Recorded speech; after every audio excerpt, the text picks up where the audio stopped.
ज्याची सरकार दरबारी नोंद असते। पण ह्या ज्या वन हक्काच्या कायद्यामध्ये असं सांगितलेलं आहे की विलेज फॉरेस्ट काय आहे, ही कन्सेप्ट चांगली समजून घ्या। तुम्हाला सरकारला सांगायचे, फॉरेस्टवाल्यांना सांगायचंय, विलेज फॉरेस्ट म्हणजे जंगलातलं गाव। म्हणजे भारत स्वतंत्र झाला नव्हता तेव्हापासून आम्ही तिथे राहतो, बरोबर आहे ना? ही चुकी आमची आहे का? नाही, तुम्हीच लोक जंगलात आले नाही, चुकी तुमची आहे, तुम्ही नोंद घ्यायला आले नाही ना। तर म्हणून भलेही महसूल नसेल पण आम्ही कुठे राहतोय? जंगलातल्या गावामध्ये राहतोय आणि ते कायद्याला अभिप्रेत आहे, ते कायद्यामध्ये आहे, ती तुम्ही नोंद घ्या। तुम्ही जुना गाव नोंद दिला असेल, हे रामनगर नाही घ्यायचा, हा ते तुमचं जुनं गाव असेल ते घ्यायचं। राम तर नंतर आला वनवासात, है ना? आला ना वनवासात। हा, जर तुमचं टेंभुर्णीचा पाडा सांगितला तरी चालेल, पण टेंभुर्णी आहे तिथे, बरोबर का नाही?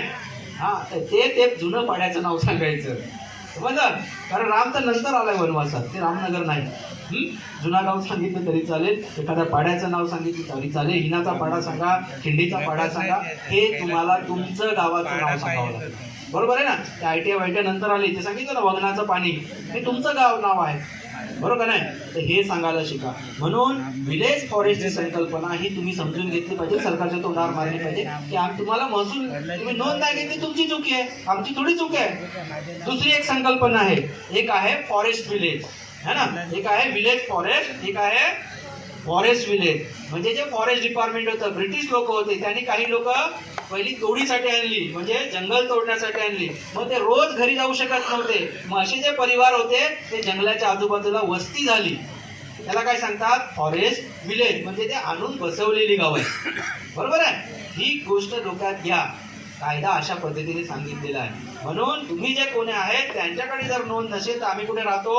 विलेज फॉरेस्ट मध्ये राहतो, जे आधीपासून गाव जे जंगलामध्येच होतं, बरोबर आहे? तुम्ही नोंद घ्यायला आले नाही, म्हणून ह्या गोष्टी आहेत। विस्ताराचा कायदा तुमचे पारंपरिक, असं तुम्हाला असं कुठे नियमात नाही। म्हणून मी त्याला काय सांगितलं, तुम्ही तिकडे बोर्ड मारलाय म्हणजे तुमची हद्द आहे, फॉरेस्टवाल्याने त्याला काय घेऊन यायला पाहिजे? त्यांचा सातबारा घेऊन यायला पाहिजे की एवढं क्षेत्र 500 एकर 200 एकर जमीन आमच्याकडे ही फॉरेस्टची जमीन आहे आणि त्याची राखवालीची आम्हाला नोकरीसाठी जबाबदारी दिलेली आहे, तर ते त्यांनी ते मांडलं पाहिजे ग्रामसभेत येऊन। त्याचं काम नाही की तुम्ही निस्ताराचा अधिकार सांगा, निस्ताराचा अधिकारचं कान पकडून आम्ही तुम्हाला सांगतो की या विहिऱ्याचं पाणी पित होतो, बरोबर नाही? हा ना, कुठल्या विहिऱ्याचं पाणी पित होतो? हा, ते उमराच्या झाडाखालाय काय काय ना, हे हा निस्तार आहे, समजलं? हे त्याला नोंद घ्यायचे की आमचे आदिवासी लोक उन्हाळ्यामध्ये इकडचं पाणी आटला विहिरीतला तर त्या विहिऱ्यातून पाणी पित होते, हा निस्तार आहे, ह्याच्या नोंदी झाल्या पाहिजे, हो तुमचा हक्क आहे। आणि म्हणून आता जसं सांगितलं, आपल्याकडे लढण्यासारखं दुसरं काहीच नाही। एक वन हक्काचा कायदा आहे जो सरकारने केलेला, त्या आधारावरती आपल्याला लढावं लागणार आहे आणि भविष्याची लढाई इथूनच संपत नाही। आणि म्हणून तुम्हाला पुन्हा सांगतो, मातेरा, ते काय पडले असतील ते फॉर्म घ्या, त्याच्यात काय कमी आहे ते करा, आणि प्रत्येकाला विनंती करतो की जेवढं होईल तेवढे डॉक्युमेंट देण्याचा प्रयत्न करा, दावा दाखल करा। आम्हाला ते पुनर्वसनासाठी डॉक्युमेंट नाही द्यायचे,